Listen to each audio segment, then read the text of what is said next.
بسم اللہ الرحمن الرحیم۔ السلام علیکم۔ دہلی سلطنت کی تاریخ میں پہلی بار ہندوستان کے جنوب کی طرف فتوحات کا سلسلہ شروع کیا گیا۔ ان فتوحات کے دوران ان کے ہاتھ ایسی چیز لگ گئی جس کا پوری دنیا میں کوئی ثانی نہ تھا۔ 1310 میں علاؤ الدین کی فوج نے ورنگال پر حملہ کیا تو مال غنیمت میں ان کے ہاتھ بہت قیمتی ہیرا لگا جسے کوہ نور ہیرا کہا جاتا ہے۔ یہ ہیرا بعد میں انگریزوں کے ہاتھ لگا اور یہ آج بھی برطانیہ کے شاہی تاج میں موجود ہے۔ سلطان علاؤ الدین کی موت کے بعد ان کے بیٹے شہاب الدین عمر صرف 4 سال کی عمر میں تخت نشین ہوئے اور 1 سال کے اندر ہی ان کے چچا قطب الدین مبارک شاہ نے ان کو قتل کر دیا اور تخت پر قبضہ کر لیا۔ یہ دہلی سلطنت کے آخری خلجی سلطان تھے۔ ان کو ان کے ایک غلام نے جس کا نام خسرو خان تھا سازش کے ذریعے قتل کر دیا اور سلطنت کے 16ویں سلطان کی حیثیت سے دہلی کے تخت پر بیٹھا۔ 2 ماہ حکومت کرنے کے بعد اسے باغیوں نے معزول کر دیا۔ ان باغیوں کی قیادت سلطان غیاث الدین محمد تغلق کر رہے تھے۔ انہوں نے خسرو خان کو قتل کیا اور دہلی کے 17ویں سلطان بن گئے اور یہاں سے دہلی پر تغلق حکومت کا آغاز ہوا جس کے بانی سلطان غیاث الدین محمد تغلق تھے۔ انہوں نے اپنی سلطنت میں بسنے والے منگولوں کا قتل عام شروع کر دیا اور منگولوں کو کئی مرتبہ ذلت آمیز شکست بھی دی۔ ان کے انتقال کے بعد ان کے بیٹے محمد بن تغلق تخت نشین ہوئے۔ انہوں نے دارالخلافہ دہلی کو دولت آباد منتقل کر دیا۔ یہاں منتقلی کی وجہ یہ تھی کہ وہ سلطنت شمال اور جنوب دونوں حصوں کو دیکھ سکیں۔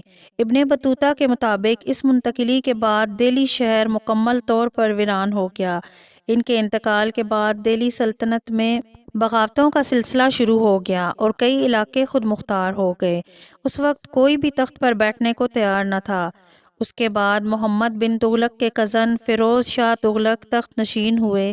وہ 37 سالہ دور حکومت میں بغاوتوں کو کچلنے میں ڈوبے رہے۔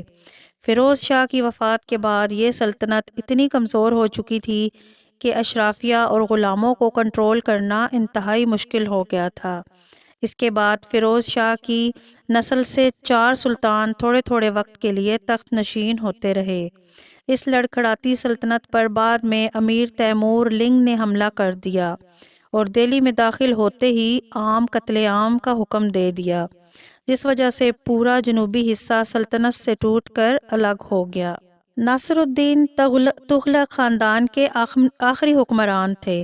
ان کے بعد دہلی پر نئے خاندان کی حکومت کا آغاز ہو گیا جسے سید خاندان کہا جاتا ہے۔ اس سلطنت کے پہلے سلطان خضر خان تھے جنہیں خود تیمور لنگ نے تخت پر بٹھایا تھا۔ وہ خود کو حضرت محمد صلی اللہ علیہ وسلم کی اولاد سے ہونے کا دعویٰ کرتا تھا، اس لیے سلطنت کا نام بھی سید سلطنت رکھا، لیکن سلطنت تیموریوں کو خراج دیتی تھی۔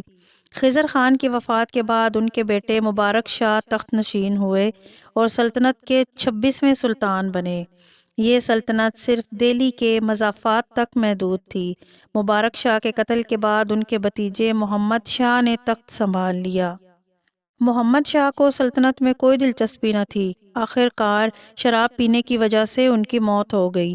ان کے بیٹے عالم شاہ نے حکومت سنبھال لی۔ عالم شاہ کو بھی اپنے والد کی طرح حکومت سے کوئی دلچسپی نہ تھی۔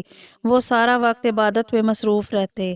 1448 میں عالم شاہ نے سلطان کا چارج غیر اعلانیہ طور پر چھوڑ دیا اور اتر پردیش چلے گئے۔ خالی جگہ دیکھ کر بہلول لودھی نے تخت پر قبضہ کر لیا۔ یوں دہلی پر لودھی سلطنت کا آغاز ہو گیا۔ لودھی افغان قبیلہ ہے۔ بہلول لودھی نے بغاوتوں کو روکنے کے لیے بہت سے اقدامات کیے اور کھوئے ہوئے علاقے دوبارہ فتح کر لیے۔ 1489 میں ان کے انتقال کے بعد ان کے بیٹے سکندر لودھی تخت نشین ہوئے۔ سکندر لودھی کامیاب ترین حکمران رہے۔ وہ سلطنت میں امن لانے اور وسعت لانے میں کامیاب رہے۔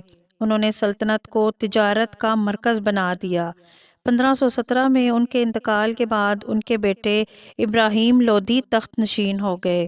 یہ سلطنت کے 31ویں اور آخری سلطان تھے۔ انہوں نے 9 سال حکومت کی۔